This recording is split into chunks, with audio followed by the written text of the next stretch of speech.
இன்னொரு விஷயமும் இந்த படத்தை பத்தி நல்ல ரிவ்யூவும் கொடுத்துருக்காங்க நிறைய பேர்.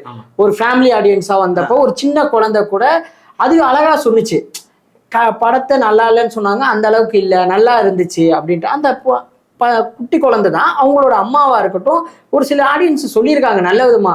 ஆனா அது ஏன் பெருசா தெரியல, அது பெருசா வெளியே தெரியல. அதுதான் அது மீடியா, அந்த சோசியல் மீடியால இருக்கக்கூடிய சேனல்ஸ் யூஸ் பண்றதுதான். அந்த ஒருத்தர் வயசானவர் வந்து ஸ்கிரீனை கிழிச்சிருவேன்றாப்ல, அவரு சூர்யா பாம்பேக்கே போயிருன்றாரு. அவருக்கும் சூர்யாவுக்கும் என்ன பர்சனல் பாக்கன்னு வேற தெரியல.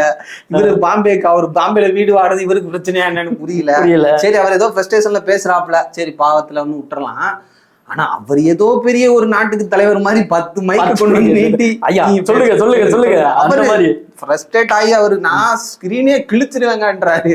ஆனா அதுல ஒண்ணு நான் ரசிச்சேன், எங்க படமே ஒண்ணும் தெரியலன்னா உடனே ஒரு ரிப்போர்ட்டர் வந்து நீங்க கண்ணாடி போட்டீங்களா அந்த இடத்துல அது வந்து ஒரு